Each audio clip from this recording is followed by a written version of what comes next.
Now, I know you just clicked on a video about a V8 swap Suzuki sidekick, but I have to give you some context first about the following clips. This first part of the video was filmed during the fall of 2023, while I was still editing part 2 video for this junker.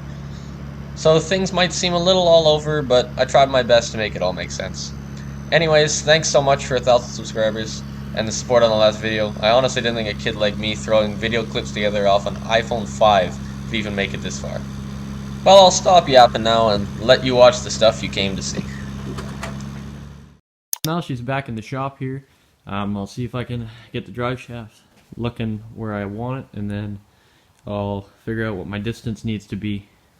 So what we got going on here is, if I take my level here and I put it like this, as evenly as I can, I'm getting about 0 degrees. If I come to this end, my diff, and I do the same thing, right?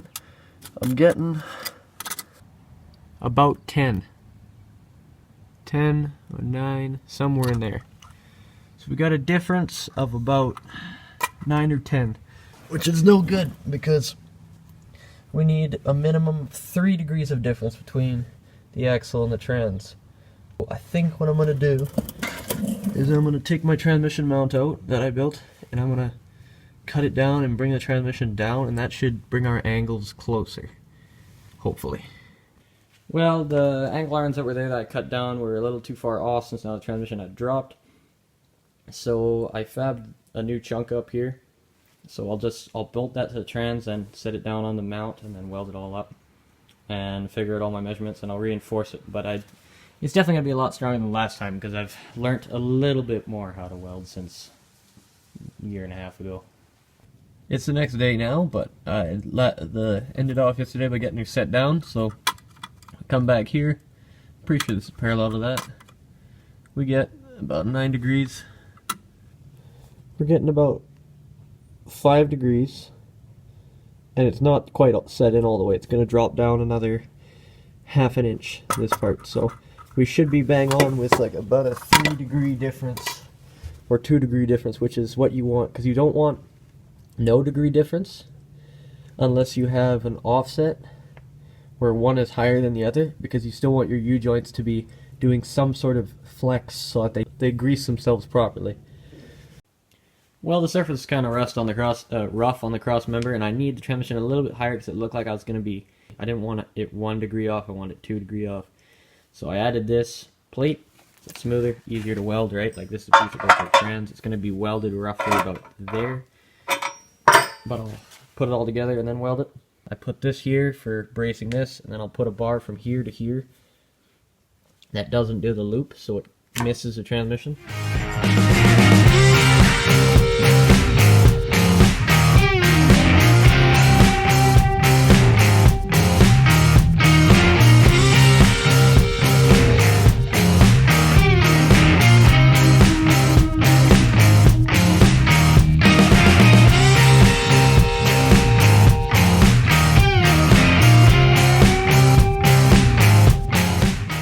Well, I braced it up like crazy, especially where I had to cut that chunk out. I put these 2 braces and these corner ones, and it all fits. I capped off the ends, so that hopefully that gives it a little more strength. Grind this down. I put bar on each. That one was already there, but I put a bar, right? But hopefully it takes the heat. I doubt it takes the torque of the engine, but I guess we'll see in due time. Well, she's all bolted in there. Next is the drive shaft.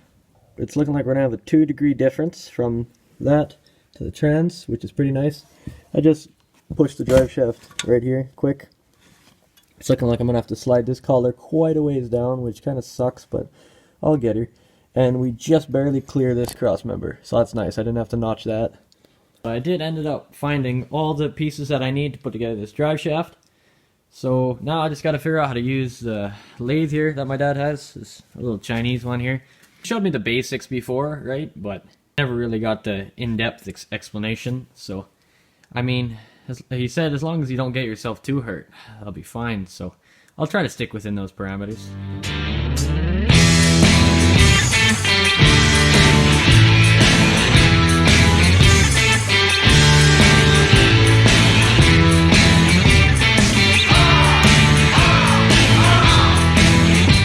somewhat figured out how to use that. Well, basically, I went a different route, so I machined this one down, roughly where I need it to slide into the other one. But then I realized the other one, I gotta machine it about that much, right? So that's a lot. I got looking around, what else could I use? And I found this muffler pipe. I don't know, I think that's 3-inch. Yeah, probably 3-inch. And then there's a part that goes on to adapt, right? It's just a hair bigger. So this slides into here, and then this, that slides perfectly onto here. I machined it just a little bit so it would slide in the Chevy side of the drive shaft. Then I'll weld this one to that one, then this one to that one. So weld those, cut this where I need it, slip this one in all as far as it goes, then weld those two. And then the final piece of the puzzle, machine that one down just a little and slide it into here as far as I need to make the right distance for my shaft, and then weld it too. So it's a whole stack of things, but I think it's gonna hold up. 3:28 a.m. She's all slid together, fit nice and snug. I think it's gonna be okay. It's probably gonna have a little wobble, but not a big deal. So yeah, you can't see the spacer within here because it's all the way in there, so I'll just weld across that gap. Who cares about the spacer? I hope it all goes well.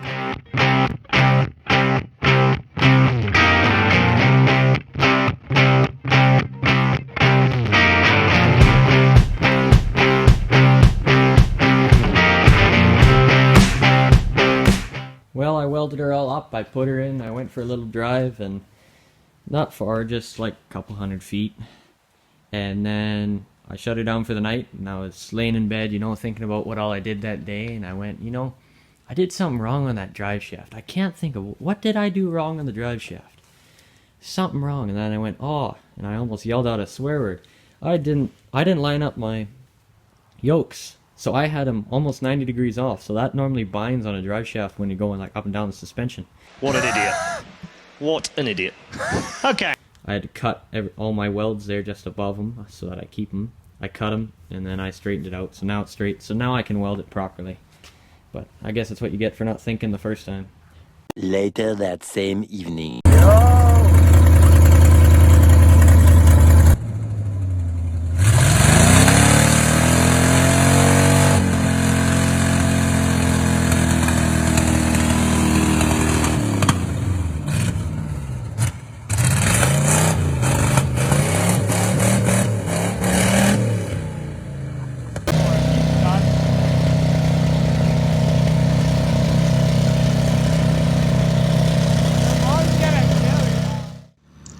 I'm sorry that the video quality was horrible, but as you might have still been able to see, I was only driving in reverse because it turns out forward is blown on this transmission.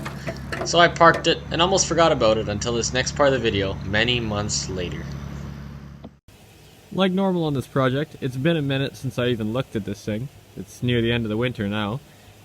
Got a battery, it's about -10 with the sun shining, see she'll fire up and then do a little bit of work to her. And park. Will she even crank? Oh yeah, she'll crank. Fuel pump.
Well, now she's in the shop there.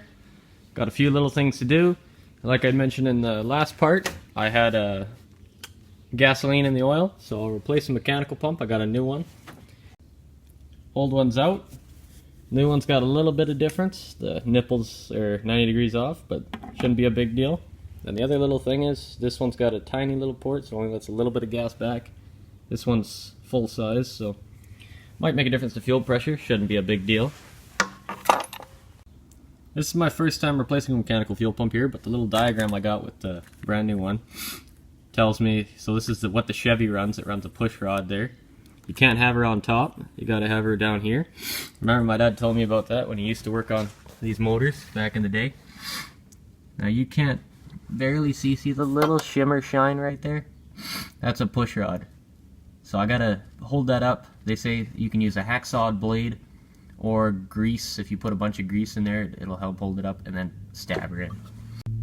If you're looking for a video on how to do this, I'll leave a link to one in the description, because I don't really know what I'm doing right now. I'm just gonna wing it. Just clean the mating surfaces with Bigfoot's toothbrush there, and then I'll just slap a little silicone. Should be good to go. Well, she's all in there. I'm pretty sure I put it in properly. Definitely an easier way to do it than I did. Somebody must know, because there must be a certain engine rotation, because I couldn't get the pump in, like, because it has to compress the lever down on the pump, right? So I couldn't compress it with one hand and have another hand hold the bolt. So I rolled the motor over for a little while till I found a little spot where it wasn't compressing so hard, then I could do it. But there probably is some sort of way to find that easier than just feeling it out. So what I got going on now is I got a piece of faded plexi. It's not worth making a real window, so I'm just going to use it to make the roof for this thing. Because this thing used to be a soft top. So I shaved the lip for the soft top off. Got my measurements figured out. I'll cut her out, and then I'll self-tap her on with a pile of silicone. Should seal good. I've already done this to one of my Suzukis that used to be a soft top. And then I put a metal plate here with a tiny window. That's what I probably will end up doing to this one once I get it more drivable. Got her all traced out. Man, these quick cut blades really do work. First phase is done.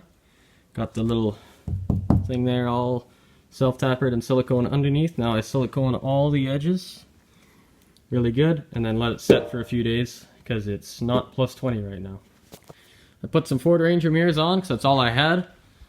I mean, they fit the thing good enough. I really don't care what kind of mirrors, as long as it looks legal. Not that this thing's going to be doing much highway driving anyways. I'm going to start building the doghouse here. First piece is going to be right in this corner here.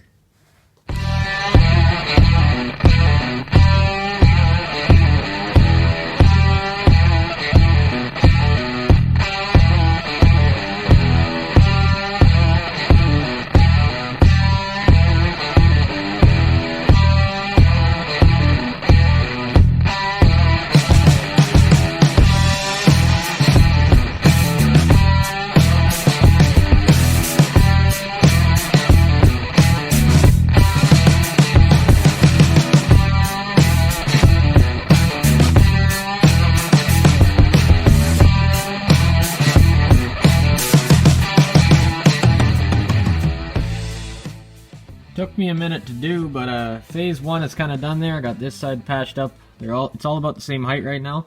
So I'm going to build up to here. You know, I'm thinking about putting a dash back in this thing, because it's going pretty darn good. And, you know, if I get this thing on the road and a cop pulls me over, as they do, whatever, door can shut on its own time, and they look in and they see that, I'd say that's an immediate inspection. But if they see like a regular Suzuki dash, just with a couple extra little switches that run everything, it'll look a lot more legal, and it won't cause me to trigger an inspection and then them figure out things that they're not supposed to figure out.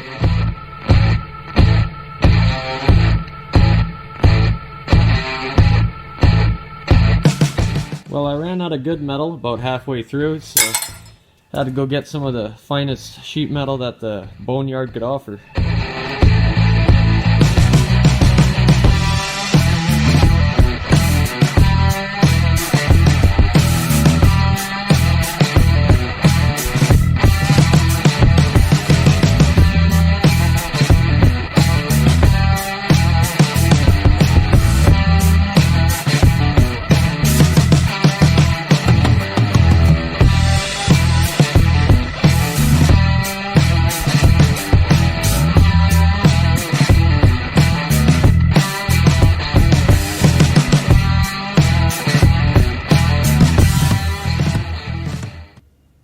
Firewall's all basically done there. Yep, all welded up. Not quite done with it yet though, because I want to put a little plate here that's removable with 4 or 6 bolts or whatever, so you can get to the distributor easier, and another one around here, so it's easier to get to the transmission bolts as well. Maybe one over here, but it'd be tougher over here.